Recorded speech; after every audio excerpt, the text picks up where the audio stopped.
Right, so welcome. My name is Niamh Brady and I am on a mission to create a better workday for professionals worldwide. And today we are talking about happy, productive, hybrid. I challenge people to think differently about how you manage your time, your energy, your attention, and your relationships at work, and give you practical ways to realistically improve how you work without compromising your well-being. I am the creator of the Better Workday program and author of Remote Working Essentials, and I'll be pulling from both of those today to give some practical ways to have a happier, productive, hybrid working week. Now, I'm not going to pretend that I'm going to cover everything because we only have 30 minutes. But what I will say is everything we do today, you can take away straight away, implement straight away, and see tangible results immediately. So that's good, right? Even if you want to do one thing, it's going to be worth it. Everything I share has been tried and tested first by myself, and then by my team members, and then by my clients. So there's nothing too fluffy here. The reason that I'm delighted you're here investing this time in yourself today is because I'm passionate about creating a better workday for people, and hybrid working is a great opportunity to do that. But it's not always so easy when you don't have the tools and information to set yourself up for success. So when I first started hybrid working, it was way back before the word hybrid was even used for this. It was 2007. It was my first job after college, and I was given a phone, a laptop, and a dongle, right? Because that's the only way I could connect into the applications at work. And while I thought it gave me great freedom and that I had made it, what it actually meant was very quickly I fell into bad working habits and actually burned out within 1 year. And that's a cycle that repeated itself over the course of about a decade until I learned what really worked for me. So what I'd like to know from you, if you're comfortable sharing, of course, is if you have any concerns about hybrid working, if you could put them into the chat box, and you can either send them to everyone or you can just send it to me if you prefer to be anonymous. I'd love to see what's coming up for people in terms of hybrid. Now, one of the things I see coming up a lot is a concern that people won't be as productive when they're back in the office. Is anyone else worried about that you'll get nothing done on those days that you have to go in? And I'm going to address that one first before we get started. So there has been a false level of productivity as a result of COVID-19 and working at home because of the pandemic. There have been many reports that productivity has increased because of working from home. And yes, that is a true statement, but it's also an incomplete statement. People have been able to do more because they've been working longer hours. They've been taking less breaks. They've been interacting less with other people. They've been keeping their head down and grinding. And while that is fine for a period of time, it is not sustainable. And what it has done, it has created, as I said, this false sense of a new level of productivity that we must achieve. But that is not the case. Productivity is doing the important things to achieve your goals in a way that's efficient and effective. So if that means just doing 2 things in a day and they're the 2 right things, that is better than doing 100 of the wrong things, okay? So we're going to learn how to work around that. So some of the things that have come up is learning how to switch off and separate work from home. And I completely agree, that's an ongoing issue while people work from home, and they'll continue to do so on hybrid. And I'm going to talk about that in a minute, actually. Different work tasks for home and the office, what to do where. That's very good one, Alice. So I'm going to be touching on that as well in a second. And different time zones, again, while owning the office, easier to disconnect. And while remote or hybrid, there's a temptation to be very flexible. Exactly, that's exactly my point. There's a risk of working longer hours on the days you're at home to make up for the days that you're in the office, right, and leave on time. So it's this false expectation. And finally, separating work from home and no respect of boundaries. So there's a lot going on. But what we're going to do today is we're going to focus on what's within our control, the things that you can take care of within your working day. And even if you do that, that's going to make a difference, okay? So we're going to go through 3 different questions. So the first question is, what are the benefits of working from home and the benefits of working in the office? So I'm going to ask you to, I suppose, state the obvious, please, first, and give me the benefits of working from home. And I know you might feel that you've gone through this exercise 100 times in the last 18 months, but trust me, there's a reason I'm asking you one more time. So while you're typing them in, I know the most common one that people say is lack of commute when they're working from home. And the second most popular one, less interruptions. Very good. So to give you the reason why I'm asking you this is no travel, travel, travel. I know, there's no commute when you're at your chair. I know, but so what? So what? How does that actually make a difference to your day, to your week? So for those of you who've written down no commute or less interruptions, why is that important? How is that making your day better? And the reason I'm asking you to kind of push a little bit more on this is because, when we first switched to remote working, we realized that no one was interrupting us and we realized we could sit at home without traveling. And some people had intentions to use that time for other things. But as the months have gone past, a lot of people have just worked longer hours. So I need you to reconnect with the real benefit of not working from home, or sorry, of not going into the office. So for example, if it's commuting, and if your intention is that because you don't commute, you get to spend more time relaxing, as simple as that. Are you actually relaxing more? Are you actually using that time to do things that you enjoy and to wind down? And if you haven't been doing that lately, is there something you can do after this call to maybe re-kickstart that habit? And the reason this is so important is unless you realize and live the benefits of working from home, you won't have long-term satisfaction with the situation. You'll start to feel disillusioned, you'll be less engaged, and you'll be less likely to want to continue doing it in the future. So with everything that you've said, I would say, why is that important to you? And are you living your benefit? And if not, what can you do after this call to maybe bring that back up?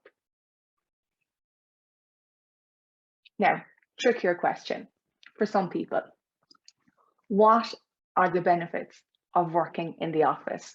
Now, just give me one, because I know some people will struggle because they've got so used to working from home, and that's fine. But just give me one benefit if you can. Spending time with colleagues, fantastic. Yeah, easier to collaborate. Free coffee. It's funny because I was going to mention food actually if someone was struggling. And, for anyone who is struggling, I'll always go to food, right? Perhaps there's somewhere that you like to eat and close by to work, or maybe an area you like to walk, or as some people are saying, maybe you want to hang out with people that you get on well with. Or maybe like me, you really miss the big whiteboard and you want to go in and brainstorm on that for a change. So my question again for you is, what can you do to realize that benefit on the days you're going to be in the office? So are you reaching out to those colleagues you get on well with and setting up in-person meetings with them? Are you making the reservation to have lunch at that place that you like? Are you scheduling your break to make sure you can go get that coffee? Are you booking the meeting room with the whiteboard? With both locations, you have to really consider how can I gain from this working environment? How can I get the benefits, and how am I actually going to take action on that? Because otherwise, as I said, we'll just get a little bit stagnant, maybe a little bit disengaged, and that's going to affect both your work and your well-being. So just give me a nod of the head if you think you can do one thing to turn those benefits into a real action in your working week, whether at home or in the office. What are the benefits? That's the first thing. And it's something that we have to continue to remember so that we, I suppose, just acknowledge and are grateful for our working environment. It's as simple as that. And the second question is, who else do you need to consider when you're working from home or working in the office? And the reason we ask this question is because along with the benefits, and the third question I'll ask you in a minute, this helps you decide what days of the week you may be in the office and what days you may be from home. Now, most companies will give a set of boundaries around hybrid working. They might say a number of days that they prefer you to be in, perhaps certain days of the week. And there are reasons for that. It's to bring people together, and we're not going to get into that today. But within those boundaries, a lot of people still have a little bit of flexibility and autonomy. So we just want to make sure that, again, whatever is in our control, we are taking control of. When I'm asking who else to consider, I'm asking you to consider both the people that you work with and the people that maybe you live with and other people that you interact with, whether you're working from home or in the office. So a quick list, if you don't mind, in the chat box of all the different people that you actually engage with in your working day, whether that's at home or the office. You can chat putting them in there. And while you're doing that, I'm going to remind you that it's important to consider these people when you're choosing what work to do wherever you are and when to choose to go into the office or be from home. Because there are some relationships that will really benefit from when you are at home and others that will really benefit from when you're in the office. And if you can lean into those and consider the needs from other people as well as what you need from them, you're going to build those relationships and have a much better time at work wherever you are. So for example, your partner, your pets, the childminder, your manager, the whole team, other teams, there's lots of people there. And if you are a manager, I'll be asking you to consider, how about those employees that are always going to be working from home? Or maybe employees that are always going to be in the office? Have you considered how where you work is going to impact them? And maybe where the rest of the team work, how is that going to impact them? And I do have a resource for anybody who wants to look at supporting hybrid teams from a management perspective. Again, just email me afterwards and I'll send that on to you. If you take a look at your list of who and ask yourself, are there certain days that would be easier for everybody if I was one place or the other? Or maybe, do I need to change how I communicate with this person on the days that I'm in the office versus the days that I'm at home? You know, I'll give you a great example. Just before I went on this webinar, I'm working from home today. My mom is minding my children. So she would normally interrupt me a lot during the working from home day with all the updates, which is fantastic, right? But not so great when you're on a webinar and, you know, being all work mode. But because I knew I had to consider her, I sent her a text message just before the session started to say, I'm going on a webinar, I'll call you after. It's a small thing, makes a big difference.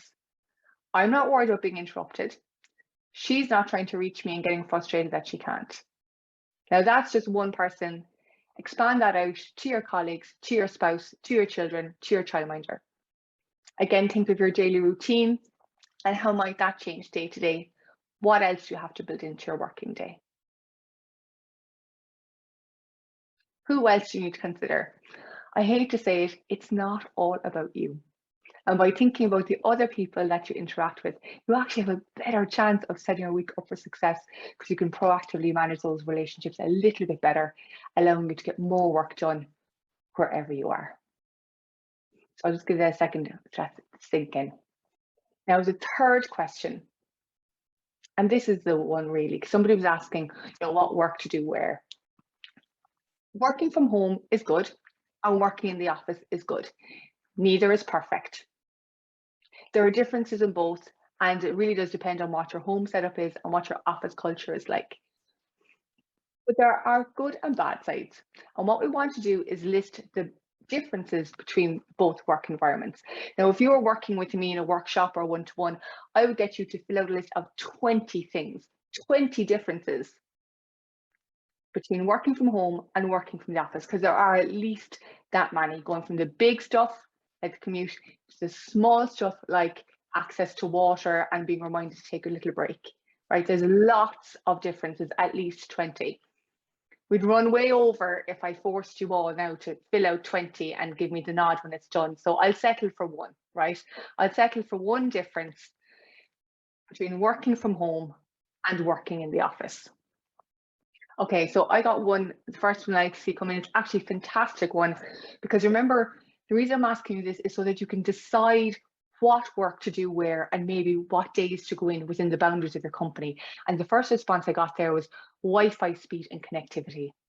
Okay, so when you're in a location that has poorer Wi-Fi speed and connectivity, that is an opportunity for deep work.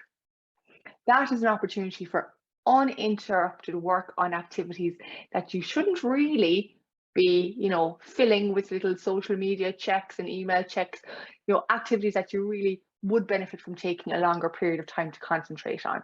So these differences between your home environment and your office environment, if you Layer them on top, who else you need to consider, and the benefits of both places that you work. You'll start to see a picture of the potential of both work locations.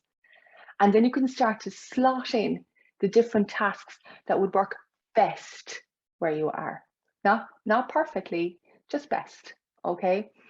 And I know that there's some activities that are outside of your control. So there's meetings that other people schedule, there's deadlines that other people set. Of course, we all know that, but there are some things that are in your control.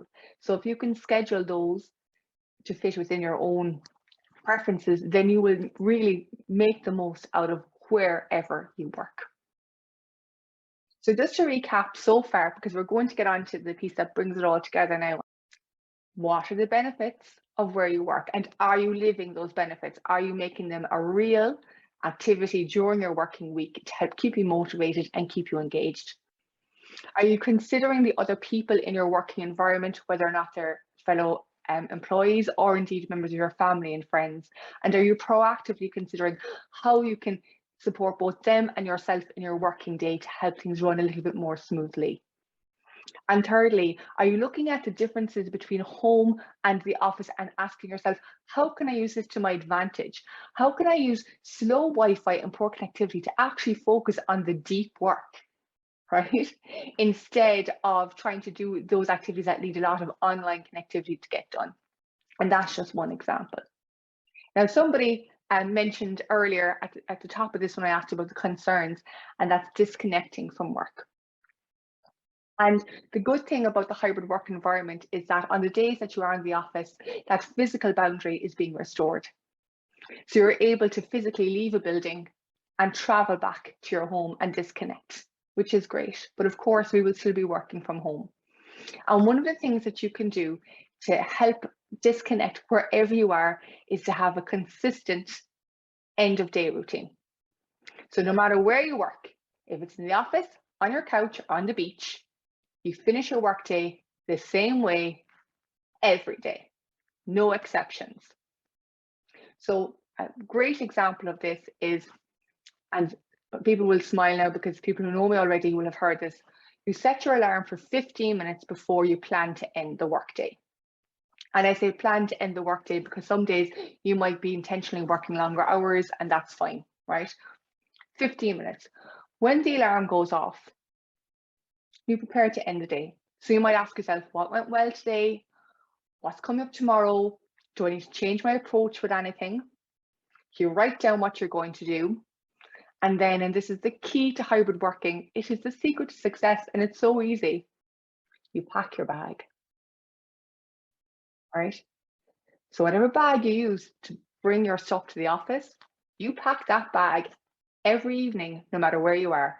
In goes your pen, your notebook, your laptop, whatever you have. And what you're doing here is when you're working from home, you are closing off your workday. You're physically putting your stuff away. When you're in the office, you're making sure you don't forget your important notebook for the next day when you're going to be working from home. And this small ritual, this small routine, just 15 minutes, what that will do is, number one, it will help you to disconnect because you'll be repeating the same process every day.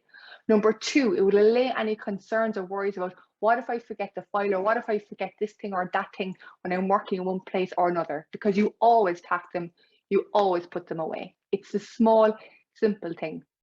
And number three, and this is a great thing, studies have shown that if you spend the last 15 minutes of the day reflecting and planning for the next day, your productivity increases by 25%.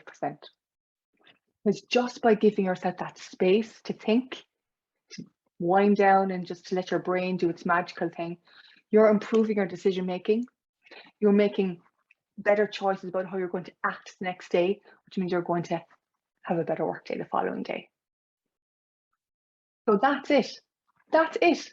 Nothing else. Even if you just do those things that I talked about today, you are going to have a better hybrid working week.